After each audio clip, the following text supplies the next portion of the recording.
semua makhluk memohon kepadamu.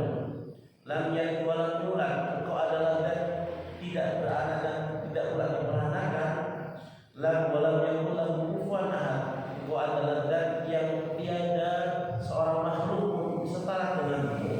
Ketika engkau mengucapkan doa ini dan apa yang engkau ucapkan setelahnya, kata Rasulullah, pasti akan dikabulkan. Dan kita berdoa di pagi hari ini, Allahumma inna nas'aluka ilman nafi'an wa rizqan thayyiban wa amalan mutaqabbalan. Allahumma ya mufahhim Sulaiman fahimna, Allahumma ya mu'alliman Adam alimna. Amin ya rabbal alamin. Para hadirin hadirat ingkang kula muliakan Allah, maka pengajian ini penting sekali panjenengan ketika tidak ada pengajian mau apa menjalani rutinitas 24 jam dengan kesibukan pekerjaan masing-masing. Ketika kita mengaku beriman dan keimanan kita tidak dicas dengan ilmu, maka keimanan tersebut akan pudar, akan hilang. Menghadiri majelis ilmu itu sama saja artinya menghadiri taman-taman surga. Dan menghadiri majelis ilmu itu merupakan faktor terpenting untuk menyuburkan keimanan kita. Iman itu pasang dan surut, yazid wa yanqus, bisa bertambah dan bisa kurang, bisa turun. Yazid bi ta'ah wa yanqus bil maksiyah. Iman itu akan bertambah dengan ketaatan dan akan berkurang dengan kemaksiatan, dengan kelalaian kita, dengan terlalu banyaknya kita mengingat dunia, melupakan akhirat. Sehingga Nabi pernah mengatakan, innal imana la yakhlaqu fi jawfi ahadikum kama yakhlaqu thawb fas'alullaha an yuzhida al-imana fi qulubikum. Sesungguhnya iman dapat usang, dapat luntur sebagaimana usangnya baju yang kita miliki. Maka mohonlah kepada Allah untuk memperbarui keimanan kita. Jamaah yang kami muliakan Allah, di antara syarat terpenting untuk memperbarui keimanan kita, mengecas keimanan kita adalah dengan kita menghadiri majelis-majelis ilmu. Semakin kita banyak belajar agama, maka keimanan kita akan semakin bertambah. Lihatlah di antara para sahabat ketika bertemu dengan sahabat yang lainnya, tidaklah mereka berpisah kecuali mereka membacakan surat Al-Asr. Dan sahabat Mu'adz bin Jabal pernah berkata ketika berjumpa bertemu dengan sahabat yang lainnya, ta'al bina ijlis bina nu'minu sa'atan. Lenggah memiliki kita akan menambah keimanan sebentar saja, sesaat saja. Karena itu penting sekali. Dan terlebih lagi, ahabul amal ilallahi adwamuha wa iqalla. Amal yang paling dicintai oleh Allah adalah amal yang dilakukan secara terus-menerus, meskipun amal tersebut hanya sedikit. Akan tetapi meskipun sedikit dilakukan istiqomah, itu lebih dicintai oleh Allah. Wa'bud rabbaka hatta ya'tiyakal yakin. Sembahlah Allah sampai datangnya kepada kita ajal kematian. Pada hadirin tinggal muliakan Allah, duduk di majelis ilmu. Majelis ilmu adalah majelis yang bermanfaat. Dan apa tanda dari majelis ilmu? Minimal apa tanda manfaat dari majelis ilmu? Minimal ada 3 tanda. 3 tanda dikatakan majelis ilmu ini majelis yang bermanfaat. Tanda yang pertama adalah ketika majelis ilmu dikatakan majelis yang bermanfaat adalah yang pertama, majelis tersebut dapat mengingatkan kita kepada Allah, khaufun minallah, menjadikan kita lebih takut kepada Allah. Yang kedua, majelis ilmu dikatakan majelis yang bermanfaat. Yang kedua, dapat menjadikan kita lebih semangat dalam beribadah. Yang ketiga, majelis ilmu dikatakan majelis yang bermanfaat adalah majelis yang mengingatkan kita tentang akhirat, yang melembutkan hati kita. Di sini disebutkan dan dirinci apa tanda majelis ilmu yang bermanfaat. Majelis ilmu bermanfaat tandanya minimal ada 3. Yang pertama tadi, menjadikan kita semakin takut kepada Allah. Semakin kita duduk di majelis ilmu, kita semakin takut kepada Allah. Itulah adalah hakikat ilmu. Kata para ulama, innamal ilmu khasyatullah. Ilmu adalah dengan engkau memiliki rasa takut kepada Allah. Jadi nek panjenengan duduk dan berdiri kok malah tidak tambah takutnya kepada Allah, berarti itu ada yang salah.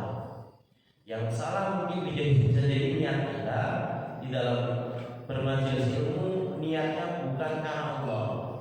Bisa jadi kita tidak pernah berdoa dan diberikan ilmu yang bermanfaat. Kita duduk di majelis ilmu, akan tetapi kita tidak mau mengamalkannya.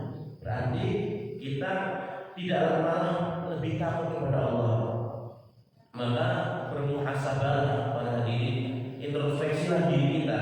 Apakah kita selama ini hadir di majelis ilmu menjadikan kita semakin takut kepada Allah atau tidak? Kalau kehadiran kita di majelis ilmu menjadikan kita semakin takut kepada Allah, semakin merasa diawasi oleh Allah, maka itu adalah tanda majelis ilmunya majelis yang berkah, majelis ilmu yang bermanfaat. Akan tetapi ketika kita hadir di majelis ilmu semakin jauh kepada Allah, semakin hati kita keras kepada Allah, maka ketahuilah di dalam diri kita ada yang salah. Bukan majelis tersebut, atau bisa jadi majelis tersebut ada yang bermasalah. Yang kedua, tanda majelis ilmu, majelis yang bermanfaat adalah menjadikan kita semakin semangat di dalam beribadah kepada Allah, semakin kita berlomba-lomba di dalam kebaikan. Karena ilmu, ya betul, ilmu bukan hanya sekedar teori. Panjenengan tahu ilmu harus kita amalkan. Ilmu bukan hanya sekedar cakrawala, pengetahuan saja.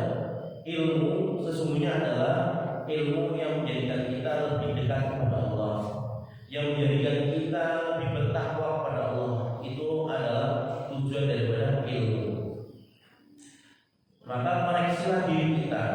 Apakah kita hadir dalam majelis ilmu ini semakin semangat dalam beribadah kepada Allah, semakin berlomba-lomba dalam kebaikan, atau semakin akhlak kita rusak, semakin rusak hubungan kita kepada Allah, semakin rusak hubungan kita kepada manusia? Maka evaluasilah para diri, evaluasilah diri kita. Dahulu sahabat Sufyan Ats-Tsauri pernah mengatakan, ilmu dicari agar kita semakin bertakwa kepada Allah. Abu Kilabah, yang Abu Kilabah ini buta, lumpuh badannya, Abu Kilabah mengatakan, wahai Ayub, bila Allah memberikan ilmu kepadamu, maka tambahkanlah ibadah kepada Allah. Janganlah prioritas utamamu engkau hanya mengajarkan kepada manusia. Dan yang ketiga, tanda majelis ilmu ini bermanfaat adalah menjadikan kita semakin ingat akhirat, menjadikan kita semakin lembut hatinya. Oleh karenanya majelis ilmu yang disampaikan oleh para ulama itu banyak mengingatkan tentang nanti akhirat. Bukan majelis yang berisi tentang provokasi politik, yang berisi tentang fitnah-fitnah, berita-berita yang menjadikan hati kita ini berpaling dari akhirat. Jamaah yang kami muliakan Allah Subhanahu wa taala, orang-orang yang cerdas adalah orang yang selalu dia mengingat kampung akhirat dan selalu mempersiapkan bekal untuk menuju kampung akhirat. Disebutkan dalam sebuah hadis dari Abdullah bin Umar, annahu qala, Abdullah bin Umar ini berkata, untuk ma'a Rasulullah sallallahu alaihi wasallam, dahulu ketika aku duduk bersama Rasulullah, faja'a rajulun min kalangan Ansor. Fasalam ala Nabi, mengucapkan salam kepada Nabi sallallahu alaihi wasallam. Tsumma kemudian berkata, ya Rasulullah, wahai Rasulullah, ayyul mu'min afdal, wahai Rasulullah, mukmin mana yang utama, yang afdal? Maka Nabi mengatakan ahsanul khuluqa, mukmin yang akhlaknya baik. Qala tsumma ayyul aqyas, dia berkata kemudian, siapa mukmin yang cerdas? Fa ayyul mukmin aqyas, siapa mukmin yang cerdas? Qala aktsaruhum lil mauti dzikran wa ahsanuhum lima ba'dahu isti'dadan ulaika aqyas. Ketika bertanya, ya Rasulullah, mukmin mana yang cerdas? Maka beliau menjawab, mukmin yang cerdas adalah yang banyak mengingat kematian. Wa ahsanuhum lima ba'dahu isti'dadan, dan paling banyak mempersiapkan bekal menuju kematian. Ulaika aqyas, itu adalah mukmin yang cerdas. Walaupun mungkin sekolah SD saja tidak tamat, walaupun mungkin ia tidak memiliki gelar yang mentereng, tetapi kalau ia mengingat negeri akhirat, dia semangat dalam beribadah kepada Allah, semangat duduk di majelis ilmu, dia semangat beribadah, semangat mengingat akhirat. Ketika ia duduk di majelis ilmu, semakin dekat kepada Allah, majelis tersebut meningkatkan rasa takutnya kepada Allah, maka itu adalah orang yang cerdas. Sebaliknya, ketika dia memiliki gelar yang sangat mentereng, sampai sekolahnya ke luar negeri, ijazahnya sangat tinggi, tapi kalau dia tertipu dengan gemerlapnya dunia, ia lalai melihat kematian, ia lalai melihat akhirat, maka pada hakikatnya ia adalah orang yang bodoh, karena ia tidak mengerti hakikat daripada kehidupan dunia ini. Kita hidup di dunia ini hanya sebentar, dan kembalinya kita nanti adalah ke kampung halaman kita akhirat, dan disitulah yang akan menentukan nasib kita, para hadirin, surga atau neraka.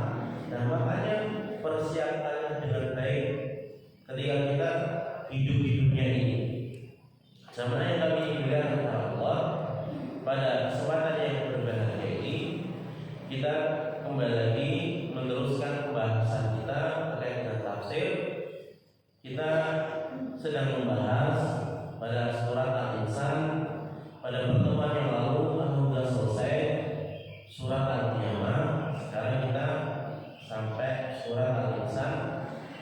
Kita akan bahas bismillah dari ayat 1 sampai ayat 5. Saya akan bacakan. A'udzubillahi minasyaitonir rajim. Bismillahirrahmanirrahim. Hal ata 'alal insani 'ilmun minad dahri lam yakun syai'an madhkura. Inna khalaqnal insana min nutfatin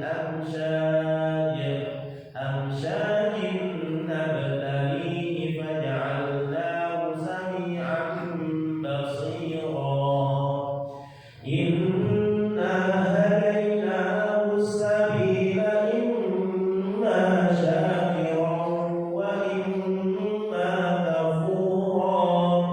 Inna a'tadna lil kafirina salasila wa aghlalan wa sa'ira.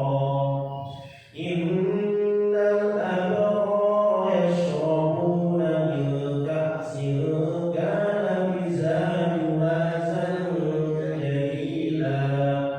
Shadaqallahul 'azim. Pak Adi, di sini ada apa? Saya lupa nggak bawa.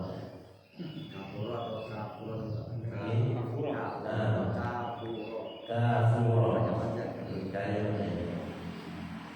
Sama yang kami belajar ke Allah. Surat Al-Insan. Hal ata 'alal insani 'ilmun minad dahri lam yakun syai'an madhkura.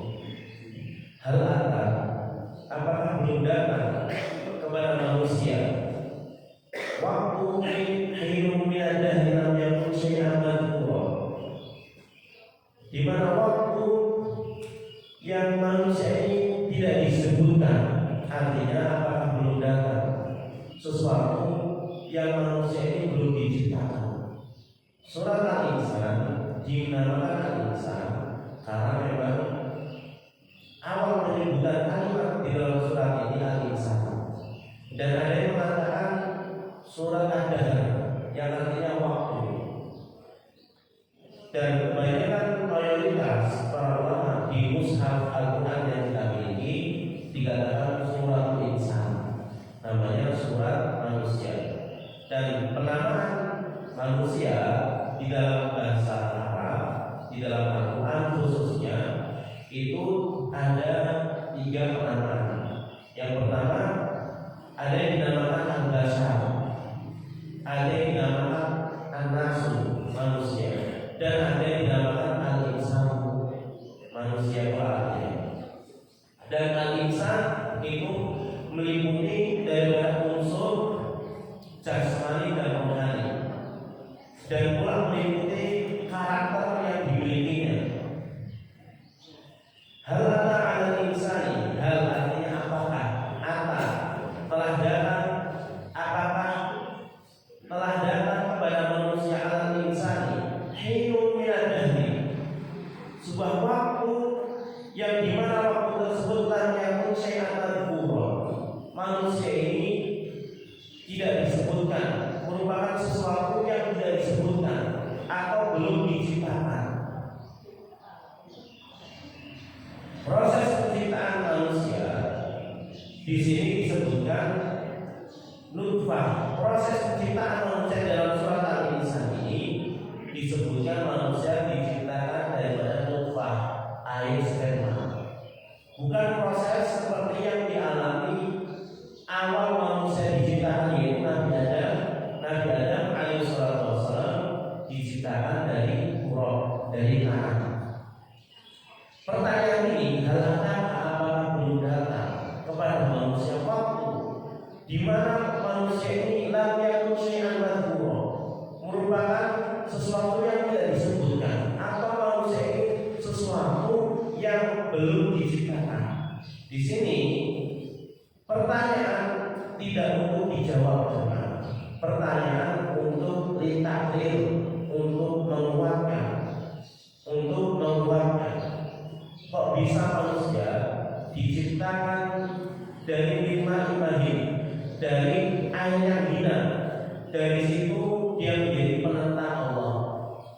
Tumahul khasimun mubin, dia menjadi penentang Allah. Sebagai gambaran saja, seorang anak yang ia dari kecil dirawat, diurusin oleh orang tuanya, disuapin, kemudian sampai dia disekolahkan, selesai sekolah, lulus menjadi sarjana atau insinyur. Ketika dia sudah menjadi sarjana, dia bekerja di sebuah perusahaan. Nah, orang tuanya, bapak ibunya ingin berkunjung, ingin melihat tempat pekerjaan anaknya, kantor anaknya. Orang tuanya mungkin dari pedesaan, bawa singkong, bawa ubi, bawa makanan-makanan yang lainnya. Ketika berkunjung kepada anaknya, kemudian anaknya tersebut tidak mau memeliharaannya, malah malu memiliki orang tua yang seperti itu. Nah, disitulah perasaan orang tua ini, dahulu kamu ini bukan apa-apa, kamu ini dahulu tidak ada. Nah, ketika kamu ini kami rawat, kami besarkan, sudah besar, sudah sukses, malah menjadi seperti ini. Tumma huwa khasimun mubin, kemudian dia malah menentang.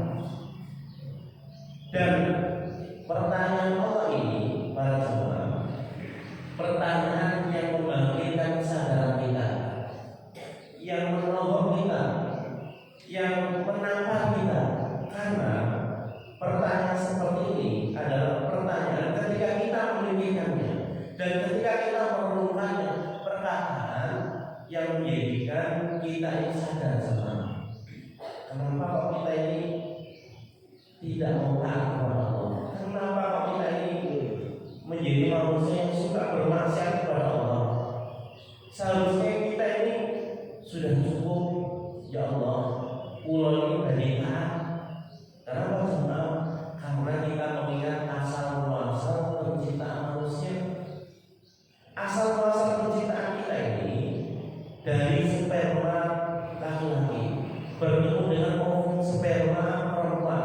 Dari situlah Allah Subhanahu wa taala mengawali proses kehidupan kita. Disebutkan secara terperinci di dalam surat yang lain. Setelah bertemu sel sperma dengan ovum, kemudian manusia minum batin dari segumpal darah, kemudian jadi alaqah, segumpal darah menjadi alaqah sama alaqah. Dari situ Allah bentuk idhaman menjadi tulang belulang. Setelah tulang belulang kemudian Allah tiupkan roh, dan para hadirin yang kami muliakan Allah, dari sel sperma saja ketika diuntut kehidupan manusia dari langit sampai dunia itu tidak akan selesai. Para hadirin yang kami muliakan Allah Subhanahu wa taala, orang dia nggak mau taat kepada Allah, orang ini durhaka karena seringnya dia tidak mengingat dan dia tidak sadar asal muasal dirinya ini ada. Orang itu yang membuat dia tidak sadar karena dia tidak tahu asal usul dari mana dirinya diciptakan, siapa dirinya. Kalau bukan karena Allah, berarti kita ini tidak akan jadi seperti ini. Ulama jenengan tidak akan jadi seperti ini kalau bukan karena Allah. Laulallah, kalau bukan karena Allah, ma khalaqna al-insan, tidaklah kita diciptakan seperti manusia. Satu ayat saja dari surat Al-Insan, satu ayat saja, ketika hati kita bersih, ketika hati kita halus, maka kita ini sudah berbesmili sama, sudah menangis. Hal ata 'alal insani 'ilmun minad dahri lam yakun syai'an madhkura. Hal ata 'alal insan, bukankah belum datang waktunya kepada manusia di mana manusia ini belum diciptakan, belum jadi sesuatu yang disebut.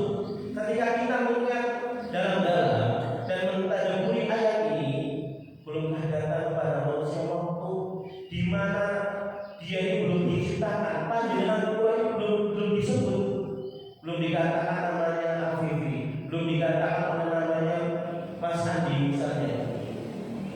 Jamaah yang kami muliakan Allah Subhanahu wa taala,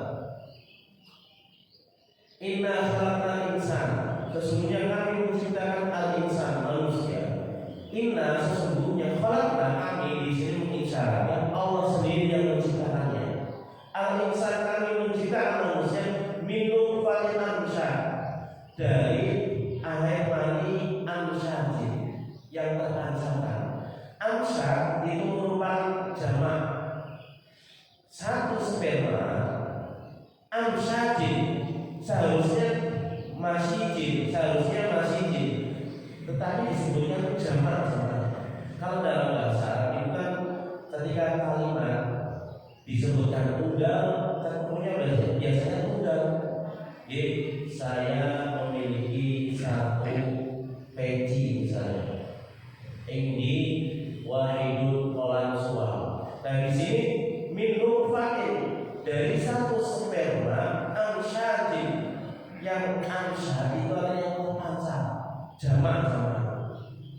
Dan dari situlah sperma mengisyaratkan disitulah banyak kehidupan sama. Satu tetes sperma itu ketika dipikir bisa jadi berapa banyak manusia, sehingga ada yang kembali 3, kembali 2. Nabtalihi faja'alnahu sami'an basira. Kemudian ketika kami ciptakan manusia dengan tangan kami sendiri, min nutfatin, dari setetes air mani yang terpancar, nabtalihi, kami uji manusia, faja'alnahu sami'an basira. Nabtali, panjenengan sering mendengar ibtilah, al-ibtilah. Kemudian dalam surat Al-Mulk disebutkan alladzi khalaqal mauta wal hayata liyabluwakum ayyukum ahsanu amala. Perlu dijelaskan di papan tulis,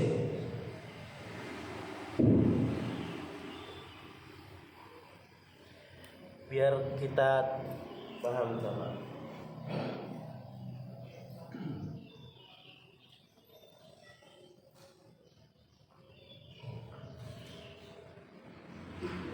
Kalimat yang di dalam surat Al-Insan,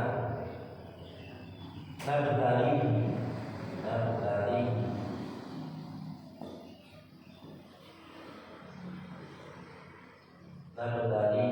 faja'alna sami'an basira. Berarti al-ibtila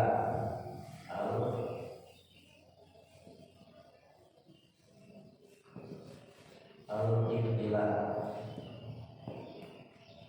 ini artinya juga ujian. Di dalam surat Al-Mulk, Allah lah yang menciptakan kematian dan kehidupan. Dia berduaku.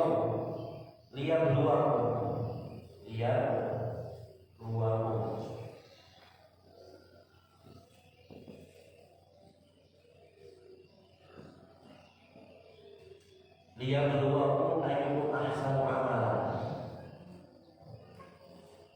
Ibtila dan bala ini memiliki arti yang berbeda, akan tetapi maknanya sama. Ziyadah harfi, tambahan satu huruf saja dari dia berwaktu. Nabi tadi kan wonten tak ini, ketambahan tak yang terbuka. Artinya juga sama, ujian. Nabi tadi kami akan mengujinya, disebutkan oleh para ulama. Artinya ketika ziyadatul harfi, ketambahan satu huruf itu memberikan makna di sini bahwasanya ujian yang disebutkan dalam surat Al-Insan ini ujiannya lebih kompleks, lebih menyeluruh. Di sini disebutkan perbedaan antara bala dan ibtila. Tambahan satu huruf ta memberikan makna bahwasanya bala itu ujian terendah dibandingkan dengan ibtila. Ibtila itu ujian bagikan ujian kehidupan. Kalau bala itu ujian seperti yang dialami orang-orang yang sedang sekolah. Sekolahnya itu kan ada ujian, dan itu ujian ada proses penentuan waktu.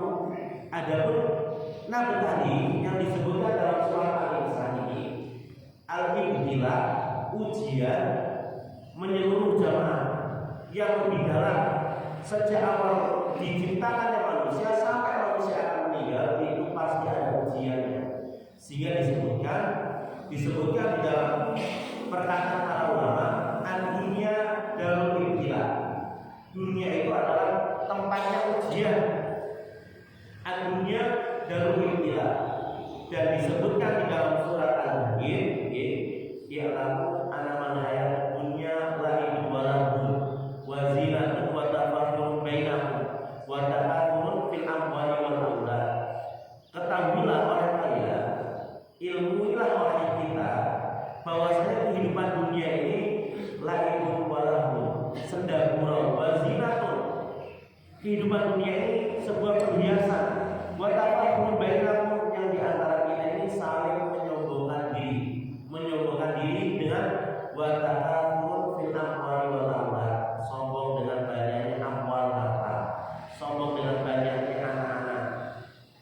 Dan di situ wamal hayat dunia illa mata'ul, tidaklah kehidupan dunia ini kecuali kehidupan yang al-ghurur, yang menipu. Dan di akhir surat Al-Hadid, ma asaba min musibatin fil ardi wa la fi anfusikum illa fi kitabim min qabli an nabraha inna dzalika 'ala Allahi yasir. Tidaklah musibah yang menimpa terhadap dirimu dan yang menimpa di muka bumi ini kecuali telah Allah takdirkan min qabli an nabraha, sebelum kita ini diciptakan. Sudah ada catatannya kita akan mendapatkan musibah ini. Yang demikian ini mudah bagi Allah. Tidak ada sulitnya bagi Allah. Kalau Allah yang menciptakan panjenengan, yang menciptakan pulau, yang berikan nyawa kepada kita, semua mudah bagi Allah. Likaila tak sama lama fataku wonten musibah niku agar likaila tak sama lama fataku, agar kita ini tidak berputus asa dengan apa yang telah hilang dari kita. Walatafrahu bima ataku, dengan adanya musibah itu menjadikan kita tidak terlalu ifrah, gembira dengan apa yang kita dapatkan. Panjenengan di ulur dunyane dimancake terus panjenengan akan menjadi sombong. Nah, dengan adanya musibah itu agar kita ini tidak terlalu bangga, senang dengan apa yang kita dapatkan. Wala tafrahu bima atakum innallaha la yuhibbu kulla mukhtalin fakhur. Allah ini tidak mencintai, tidak suka dengan orang yang sombong lagi membanggakan dirinya. Ada yang musibah tidak malah menjadikan kita semakin bersih. Ada yang musibah juga tidak malah menjadikan kita ini semakin sombong. Itu sebuah teguran dari Allah Jalla Jalaluhu. Kemudian di ayat selanjutnya, inna hadainahu sabila imma syakira wa imma kafura. Kemudian kamilah yang akan menunjukinya jalan kepada manusia tersebut, imma syakira, jalan kesyukuran atau jalan kekafiran. Inna a'tadna lil kafirina salasila wa aghlalan wa sa'ira. Dan sungguh kami menyediakan bagi orang-orang kafir salasila, rantai-rantai, wa aghlalan, dan belenggu-belenggu, wa sa'ira, dan sa'ira artinya azab yang ada di neraka jahanam. Innal abrar, dan orang-orang abrar, yashrabuna min ka'sin kana mizajuha kafur, dan orang-orang yang abrar yang mereka meminum dari minuman dari surga, dari gelas kana mizajuha kafur, yang gelas tersebut kacanya terbuat daripada intan berlian. Para hadirin yang kami muliakan Allah Subhanahu wa taala, di surat Al-Insan ini yang pertama, faedah dari surat Al-Insan ini yang pertama mengingatkan kita asal muasal manusia diciptakan dari mana, sehingga menjadikan kita sadar seharusnya pulau dan panjenengan semakin taat kepada Allah. Itu faedah dari ayat yang pertama. Kemudian faedah dari ayat yang kedua, setelah Allah menciptakan manusia dari ayat yang hina, disitulah Allah akan mulai mengujinya. Allah akan mulai menguji manusia. Faja'alnahu sami'an basira. Aku berikan pendengaran dan penglihatan pada manusia. Di sini terkandung faedah besar. Allah dahulukan sami'an, pendengaran. Pendengaran kita melalui telinga, kita mendengar informasi, mendengar apa yang disampaikan, sehingga kita dapat mencernanya. Kenapa? Sejak lahir kita diciptakan, awal mula indera yang dapat menangkap informasi itu adalah telinga. Ibu hamil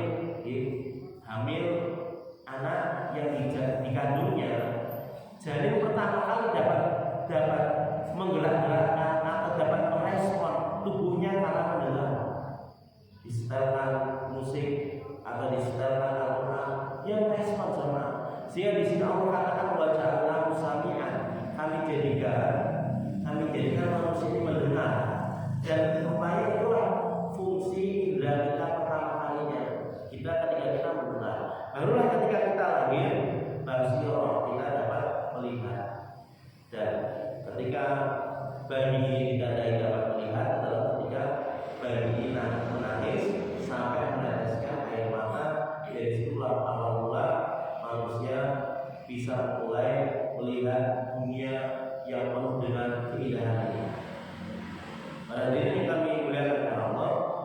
Kemudian di ayat yang ketiga, setelah Allah menetapkan sunatullah manusia yang akan diuji, di ayat yang ketiga adalah kami akan berikan kepada manusia dua jalan yang menuju surga surga dengan kita banyak bersyukur kepada Allah, ada jalan yang menuju kepada kekafiran, jalan yang akan mengantarkan kepada neraka Allah waliyadzubillah. Dan rupanya jalan syakiron, jalan kafuro ini adalah jalan yang amat mendaki dan amat terjal. Kita menempuh jalan kesyukuran ini tidak mudah. Panjenengan mendidik ini, panjenengan mendidik keluarga ini tidak mudah sama. Butuh yang namanya taufik, butuh yang namanya kita selalu berdoa, butuh yang namanya gimana kita selalu dicas dengan ilmu. Itu faedah dari dari ayat yang ketiga. Kemudian di ayat yang keempat dan kelima, ayat yang keempat ini ancaman bagi orang-orang kafir. Setelah Allah sebutkan jalan kesyukuran, jalan kekufuran, Allah ancam orang-orang kafir dengan neraka jahanam. Dan ayat berikutnya Allah sebutkan keutamaan orang yang abrar, orang yang dia taat, orang yang dia baik kepada Allah, baik hubungannya kepada manusia. Dan orang yang abrar itu adalah orang yang dia tidak hanya bersabar. Kan kita sering menyebutkan sabar itu terkait dengan ujian, musibah. Dan sabar itu lebih umum lagi, kita harus sabar juga ketika kita taat. Panjenengan duduk ini mendengarkan pengajian, belajar itu butuh kita bersabar, butuh kita betul-betul mencerna niat akan kita amalkan ilmu yang kita dapatkan ini. Jamaah yang kami muliakan Allah Subhanahu wa taala, itu saja 5 ayat yang dapat kita pelajari pada kesempatan yang berbahagia ini. Mudah-mudahan bermanfaat bagi kita semua. Kita akhiri, dan saya mohon maaf di tahun-tahun yang lalu mungkin banyak kesalahan mungkin dalam bermuamalah, dalam bertutur kata, dan mudah-mudahan ibadah kita semua diterima oleh Allah Subhanahu wa taala. Subhanallahumma wa bihamdika, asyhadu an la ilaha illa anta, astaghfiruka wa atubu ilaik. Wassalamualaikum warahmatullahi wabarakatuh.